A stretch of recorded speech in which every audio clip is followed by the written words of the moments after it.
শুভ সকাল, কেমন আছেন? আশা করছি ভালো আছেন। আপনাদের ভালোবাসা ঠাকুরের কৃপায় আমিও ভালো আছি।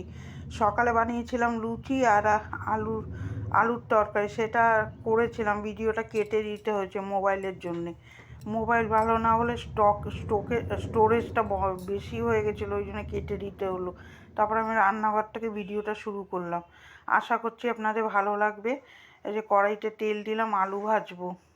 আর আজকে করব, কী যেন লোটে মাছ এনেছে, লোটে মাছ করবো। আর মুসুরির ডাল সিদ্ধ বসিয়েছি ওপাশে, ওখানে উচ্ছে দিয়ে ফোড়ন দেবো একটু।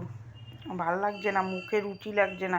এই সিজনের জন্যে না গা হাত পা ব্যথা, শরীরও ভালো যাচ্ছে না, ভালো লাগছে না। একবার মেঘ হচ্ছে, গরম লাগছে, সকালবেলায় এত গরম লাগে, পারা যায় না। এই উনানের কাছে দাঁড়ানো যাচ্ছে না, গ্যাসের কাছে, সরি, একটু বলা এদিক ওদিক হয়ে গেল, চলতি ভাষা চলে আসে, ঘরে যা কথা বলি ওইটা একটু চলে আসে, দেখবেন কথা।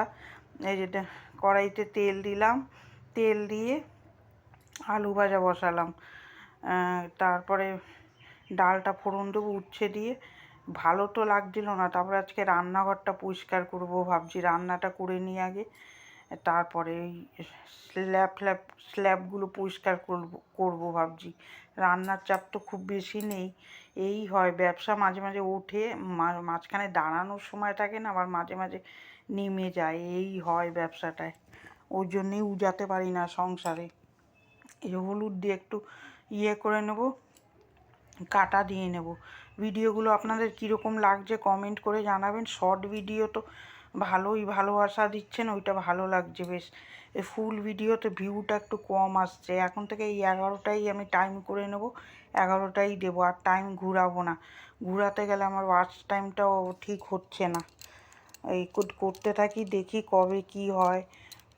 আমি তো আর কোথাও বেরোইও না, কোথাও যে আপনাদের ঘোরার ভিডিও দেবো। যেখানে যাই সেটা আপনাদের সাথে শেয়ার করি, আর যা বাজার করি সেটাও তো মার্কেটিং করি, সেইগুলো শেয়ার করি। আমি আসলে বাঙালি মানুষ, ইংলিশে অত বলতে পারি না বলে উচ্চারণগুলো একটু এদিক ওদিক হয়ে যায়, ম্যানেজ করে শুনবেন। এই কড়াইতে উচ্ছে দিয়ে দিলাম, উচ্ছেটা ভেজে নেবো, আর রাঁধুনি ফোড়ন দেবো, শুকনো লঙ্কা রাঁধুনি। তিতার ডাল মানেই একটু রাঁধুনি ফোড়ন দিলে ভালো লাগে। আকাশ তো মেঘ মেঘ হয়ে রয়েছে। আর উচ্ছেটা একটু ভেজে নিই, একটু কড়কড়ে করে ভেজে না নিলে ভালো লাগবে না খেতে, সেন্টটা ভালো ওঠে না। এখানে আলু ভাজাটা হচ্ছে, এখানে উচ্ছেটা একটু ভেজে নিই। আমিই বললাম একটু উচ্ছে দিয়ে দাও ডালে, একটু গরম গরম ভাব আছে তো ভাল লাগবে। এখন মুখে রুচি লাগছে না, এই যে রাত্রিবেলা ঠান্ডা লাগে আর এই সারাদিন গরম, এইতে কি হচ্ছে, শরীরে এফেক্ট হচ্ছে। তার মধ্যে কদিন ধরে একটু মাথাও যন্ত্রণা করছে, কেন বুঝতে পারছি না, প্রচণ্ড মাথা যন্ত্রণা করছে আমার। ওই জন্য ভালো লাগছে না, মনে হয় কি একটু মাইন্ডটা ফ্রি করে আসি। কোথা থেকে কোথায় যাব, যেতেও পারি না, কোথাও বেরোতেও পারি না এই সংসার ছেড়ে। এইটার নামই সংসার। বাবা, সংসার হয়ে গেলে আগে বেরোতে পারতাম না পড়াশোনার জন্যে, কোথাও বেরোতে পারতাম না। আমি ভাবতাম যতক্ষণ ঘুরবো ততক্ষণ মেয়ের পড়াশোনা ক্ষতি হয়ে যাবে। বাবা, পড়াশোনা ক্ষতি করে ঘোরার আমার দরকার নেই। আগেও কোনো দিন ঘুরিনি, বিয়ের পরও ঘুরতে পারিনি। ঘোরার কবে হবে জানি না। এখনও তো স্কুলে যাওয়ার মতন, টিফিন খেয়ে যায়, আবার দুপুরে খেতে আসে, ওই স্কুলের নিয়মেই চলছে। মেয়েটা থাকলে আবার আমার এত খাটনি করতে হয় না, ও আবার ঘর দুয়ার ঝাড়ে পরিষ্কার করে, কিন্তু কাজ না করলেও তো হবে না, ওরও তো একটা লাইফ আছে। আমার ঘরের কাজ করলে হবে নাকি বসে? আর আমাদের যা অবস্থা, পয়সা কড়িরও একটু দরকার হয়। এই ব্যবসায় কি আর এত বড় সংসার শখ আহ্লাদ মেটানো যায় না? ঘরে দেখুন না, এখনও কালার মালার কিচ্ছু করতে পারিনি আমি। দেখি কবে কি হয়। আস্তে আস্তে হবে, সব কিছুই ধৈর্য ধরতে হবে। ওখানে ডিমের ঝোলটা বসালাম, আর এই পাশে লোটে মাছটা বসাবো। কড়াইতে তেল দিয়ে পেঁয়াজটা ঝুড়ো ঝুড়ো করে ভেজে নেবো, লাল লাল করে। তারপর দেখুন না, ঘেমে টেমে একদম চান করে যাচ্ছি, ভাল লাগছে না গরমে। এত গরম কেন যে পড়ছে।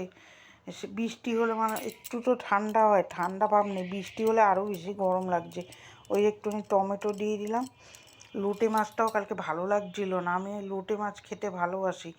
আপনারা কে কে লোটে মাছ খেতে ভালোবাসেন কমেন্ট করে জানাবেন।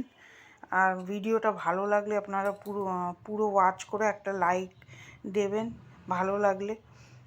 আর করে যাই, দেখি কপালে কী আছে। আমার তো আর আশা ফলে না, জানি না এই আশা ফলবে কিনা। আমার খুব ইচ্ছা ইউটিউবে একটুখানি দাঁড়ানোর, খালি যে পয়সার জন্যে তা না। মানুষ কত কাজকর্ম দেখায়, ওইটাও ভালো লাগে। সব সময় যে খালি পয়সার জন্য করি তা না, টাইম পাসও হয় আর আমার এনার্জিও লাগে কাজে। এইটা হলো একটা এনার্জি ওষুধ। এইটা দিয়ে কাজ করলে দেখবেন ভালো একটা এনার্জি আসে, মনে হচ্ছে কেউ দেখছে। কিন্তু করে যাই, দেখি কি হয়। পরে স্মৃতি হয়ে থাকবে, আমি না থাকলেও তখন দেখতে পারবে। ওইটাই হবে শেষে, যদি ইউটিউবে আমি না দাঁড়াতে পারি কোনো দিন। করে যাচ্ছি, দেখি করতে করতে কত দূর গিয়ে ঠেকে। এই যে লবণ দেবো আর একটু লঙ্কার গুঁড়ো দেবো, কাশ্মীরি মির্চ দেবো আর ডিমের ঝোল বসাবো। ডিমটা বসাবো। আর রান্নাঘরের যা অবস্থা, এত নোংরা হয়ে থাকে। আর এই ছোটো ছোটো আরশোলা কোথার থেকে যে এসছে আমি জানি না, এগুলোর কিছুতেই তাড়াতে পারছি না। আপনারা যদি কিছু জানেন ওষুধ, তা আপনারা আমাকে একটু কমেন্ট করে জানাবেন, তাহলে ভালো হয়। আমি এত কিছু করছি, এত পরিষ্কার করছি, ও যাচ্ছেই না। আর ঘর নোংরা হয় ওই ছোটো আরশোলাতে, মরছেও না ওগুলো, যেখান টেখানে হয়ে যাচ্ছে। ডিম ভেজে নেব কথা বলতে বলতে। ওই আরশোলাগুলোর জন্য এত নোংরা করছে, ভাল লাগছে না, রোজই আমার পরিষ্কার করতে হয়। এমনি তো রাস্তার পাশে ধুলো হয়, জম্মের ধুলো নোংরা, আর তার মধ্যে হয় রোজই ওগুলো করা যায় না। আমার দেখুন না, কাজ করতে করতে কটা বেজে যায়, তার মধ্যে নিজে হাতে কাচতে হয়। এক এক সময় বরমশাই করে দেয়, আর না করলেও হবে কীরমভাবে, আমি একা করে উঠতে পারি না এখন। আগে যেরকম দৌড়ে লাফিয়ে কাজ করতাম, এখন পারি না। এই সকালে উঠে একটু বসতে হয় বাসি কাজ করে, পারি না, মনে হয় কি ইচ্ছা করে না। আর কতদিন বা ইচ্ছা করবে। আজকের থেকে তো করছি না, মেয়েটার 23 বছর বয়স, তত দিন ধরে আমি এই ব্যবসা চালিয়ে যাচ্ছি। এই বাড়ে কমে, এক এক সময় যখন চাপ বাড়ে দাঁড়ানোর সময় থাকে না আমার। কোথার থেকে স্কুলেও যেত, তখন চুল বাঁধতে হতো, খাওয়াতে হতো, ওর ফাঁকে ফুঁকে কাজ করতে হতো। তারপরে আবার আনতে যাওয়ার হেডেকটা আমার ছিল না। আমার বরমশাই যেহেতু ঘরে থাকতো, উনি নিয়ে আসতো। কিন্তু এক এক দিন আবার আমারও যেতে হতো, যেদিন ওনার কাজের খুব তাড়া থাকতো তখন আবার আমার যেতে হতো। কি করব, না গেলে হবেও না। আর আমি রাস্তাঘাটে অত চলতে পারি না, হাঁটতে পারি না। আমার ভয়ও লাগে, রাস্তাঘাটে আমি আবার একা চলতে পারি না।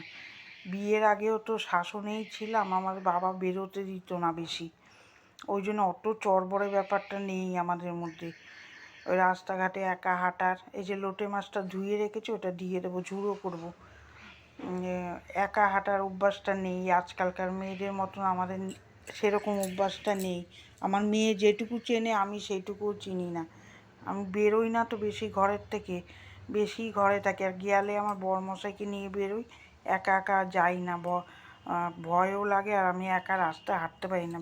বিয়ের আগেও বাবার শাসনে ছিলাম, আমার বাবা ভালোবাসতো না বেরোনো টেরোনো। বিয়ের পরেও সেটা হয়েছে, আমাদের শ্বশুরমশাইও ভালোবাসতো না বাজার হাট করা মেয়ে ছেলেদের, ওনারাও পছন্দ করতো না।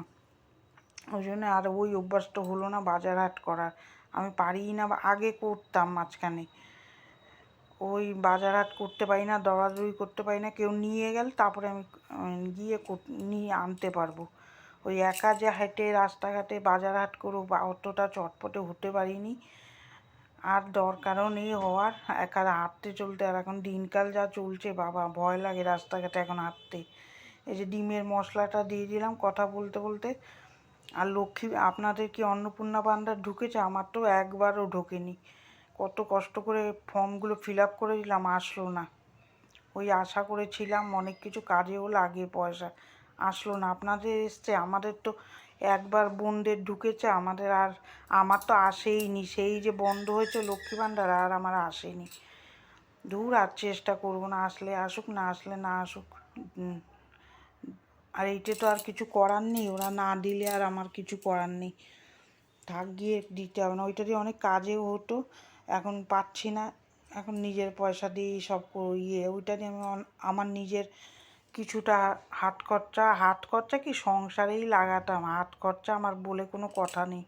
এই যে এত ব্যবসা করি, পয়সা আমি ধরেও দেখি না, নিজের জন্য যে খরচা করব ওই জিনিস নেই আমার। এই সংসারেই কোথার থেকে টুকটাক কিছু কিনবো, গাছ কিনবো, সংসারটা গুছাবো কীরমভাবে, সেই নেশা। ওই চুড়িদার শাড়ি ওইসবের নেশা আমার কোনো দিনই ছিল না। সোনা গয়না, একটু খেতে ভালোবাসতাম, এই বানাবো ওই বানাবো ওইটাই। তাছাড়া আমার অত জিনিসের লোভ নেই, এই কিনবো ওই কিনবো। এই যে ধনে পাতা দিয়ে দিলাম, টমেটো আর ধনে পাতা হলো মাছ লোটে মাছে, না হলে ভালো লাগে না। আমার বরমশাই আগে খেত না, এখন দেখি খায় হাত চেটে চুটে। আগে লোটে মাছও খেতেই চেত না। ওখানে ওই যে ডিমের ঝোলটা হয়ে এসছে, ডিমগুলো দিয়ে দেবো। তারপরে দেখুন না কীরকম ঝিমাচ্ছি, তারপরে একদম রানিংয়ে রান্নাঘরটা পরিষ্কার করতে হবে। ওদিকে আবার মেয়েটাও মাঝে মাঝে ফোন করছে, ফোন ধরতে হচ্ছে। গান চালিয়ে নিয়েছি, নিজের মতন কাজ করে যাচ্ছি। এক এক সময় ভাবি কি একটু ঘুরতে গেলে ভালো হতো, মাইন্ডটা ফ্রি হতো, কিন্তু কোথায় যাব ঘুরতে? ঘুরতে যেতেও পয়সার দরকার হয়, এমনি খালি হাতে তো আর ঘোরা যায় না। এই যে এই ঘরে দেখুন সোফার উপরে জামা কাপড় সকালে একবার গুছাই, বিকালেও ওরম পড়ে থাকে। তারপরে এই যে চলে আসলাম রান্নাঘরে, বাসনগুলো মেজে নিই, ঘর দুটো মুছে নিয়েছি। ওইটার আজকে আপনাদের সাথে শেয়ার করলাম না, রেগুলার আর কি ঘর মোছা শেয়ার করব। কতগুলো সকালে ক্লিপ করেছিলাম, ওগুলো কেটে দিতে হলো, মোবাইলে স্টোরেজ ছিল না। এই হয় কষ্ট, কত কষ্ট করে এইগুলো বলুন তো বানাতে হয়। আর তারপরে যদি কেটে দিতে হয়, তারপরে তো লাগে গায়ে। কতগুলো কেটে দিলাম সকালের ক্লিপগুলো, নাহলে স্টোরেজ হচ্ছে না। আর আমার তো দামি মোবাইল না, রেডমি মোবাইলে আমি ভিডিও করি। এখন জানি না কখন কবে কি বানাতে পারবো, এখন বলতে পারছি না। এই যে এবার বাসনের স্ট্যান্ডটা নামাবো, নামিয়ে ওই জায়গা একদম হালকা গরম জল দিয়ে পরিষ্কার করব। এত নোংরা হয়েছে আমার, নোংরা একদম দেখতে পাই না আমি।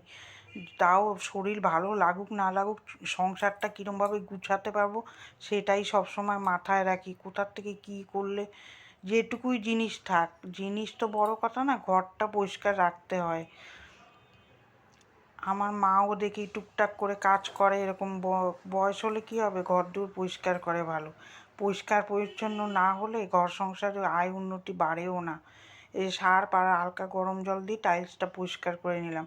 খালি জিনিস বানালে তো হবে না, ওগুলোর পিছনেও খাটতে হয়। এই আমারই বেশি করতে হয়। মেয়ে থাকলে ঘর দূরগুলো ঝেড়ে দেয়, এই রোববার ঝেড়ে দিয়েছিল। যেটা করে সেটা মিথ্যা কথা কেন বলবো। ঘরের পিছনে আমার অতটা খাটতে হয় না, আমার খাটতে হয় রান্নাঘরের পিছনে। এত নোংরা হয় দেখুন না, গরমও লাগছে। কী যে গরম পড়ছে, আকাশটা এত মুখ ভার করে থাকছে, ঠান্ডা আর হচ্ছে না। এত গরম লাগে, ভালো লাগে না কাজ করতে, মনে হয় কি একদিন এনার্জি পাচ্ছে না। ওইদিকে ঠান্ডাও লাগছে, সর্দি লাগছে। বেশি যে জল ঢালবো সেটাও ভয় লাগছে। বিছনায় যদি শুয়ে পড়ে থাকি, কে দেখবে এই একার সংসার বলুন না, কাকে বলবো? কাকে বলবো যে এই সবগুলো করে দিতে? নিজেরই করতে হবে। ওই জন্যে যতটা সতর্ক থাকা যায়, আমার উপরেই পুরো ওরা তাকিয়ে থাকে। মেয়ে কাজে যাবে, আর ওনার হাতে পুরো ছেড়ে দিয়ে আমি কোনো দিনও শুয়ে থাকতেও পারিনি, যত শরীর খারাপ হোক। উঠে করি, ওই ফেলে রেখে শুয়ে থাকবো ওই জিনিস হয় না আমার দ্বারা। উনি একা একা করবে কীরমভাবে বলুন না? বেটা ছেলে মানুষ সব কাজ করতে পারে নাকি? আমার ওই জন্য হাত লাগাতে, যতই শরীর খারাপ লাগুক যাই লাগুক, নিজের সংসার নিজেরই করতে হয়। দেখি খেটে যাচ্ছি সংসারের পিছনে, কি তার বিনিময় দেয় ঠাকুর। খাটছি তো আজকের থেকে না, অনেক দিন ধরেই খাটে বেড়াচ্ছি, দেখি কি হয়। এই যে এবার বাসনের স্ট্যান্ডটা উঠিয়ে বাসনগুলো গুছিয়ে নেব। মেয়ে তো রান্নাঘরের কাজ পারে না, ওকে অত শিখাই না। ও বিয়ের পরে তো মেয়েদের করতেই হবে, এখন থেকে অত আমি চাপ দেই না, থাক গিয়ে। যেটুকু নিজের থেকে করে ও সব কাজ করাবো। বিয়ের পরে আমার মতন আমিও তো কিছু করতাম না, এখন দেখুন সব কাজই করি। শিখে ঠিকই যাবে, এক না এক সময় শিখে, এইটা তো আর আহামরি কাজ না, শিখে যাওয়াই যায়। আমিও তো কিচ্ছু পারতাম না, কিন্তু সব তো করি এখন। ওই জন্য অনেকে বলে মেয়েটাকে একটু কাজ শিখা, রান্না বান্না। আমার দরকার নেই। ওই যে আমার বরমশাই কাপড় কাচছে বসে, উনি আবার কাপড় কালকে বলেছিলাম কাচেনি, আজকে কেচে দিচ্ছে। আর দেখছে আমি পারছি না। আসুন দেখাই দুপুরের লাঞ্চ মেনু। আলু ভেজেছি, ডাল করেছি, লোটে মাছের ঝুড়ো, ওলের তরকারি করেছি, ওইটা শেয়ার করিনি। তারপরে চলুন বেলকুনিতে নিয়ে যাই। যে বেলকুনি, জামা কাপড়গুলো মেলে দিলাম, ঘর মোছার ন্যাটাটা একটু ভালো করে ধুয়ে বেলকুনিটাও ধুয়ে দেবো। ভিডিওগুলো আপনাদের কীরকম লাগছে একটু কমেন্ট করে জানাবেন। আশা করছি আপনাদের ভালো লাগবে। আর যদি কোনো কিছুতে আমি ভুল বলি, ভুল করি, কমেন্ট করে জানাবেন, হতেই পারে, তাহলে আমি ওটা শুধরে নেব। আমার কথা বলাতে যদি কিছু ভুল হয়, কিছু কথা আপনারা কমেন্ট করে জানাবেন। এই দেখুন না, গাছগুলোর পিছনেও খাটতে পারি না, কিন্তু ফুল হয় অনেক। আমি বেশি করি না, তাও দেখুন ফুল আছে গাছে। ওই জবা গাছটা মরে গেছিলো, তাও আবার দেখি জিন্দা হয়ে উঠেছে। এই যে সব মেলে ঠেলে দিলাম, এবার মেয়ে খেতে আসবে। ভিডিওটা এখানেই শেষ করলাম। ভিডিওটা কার কার ভালো লাগছে একটা লাইক দেবেন, সাবস্ক্রাইব করে আমার পাশে থাকবেন। ভালো থাকবেন, ভালো লাগলে শেয়ার করে দেবেন। আগামীকাল দেখা হচ্ছে।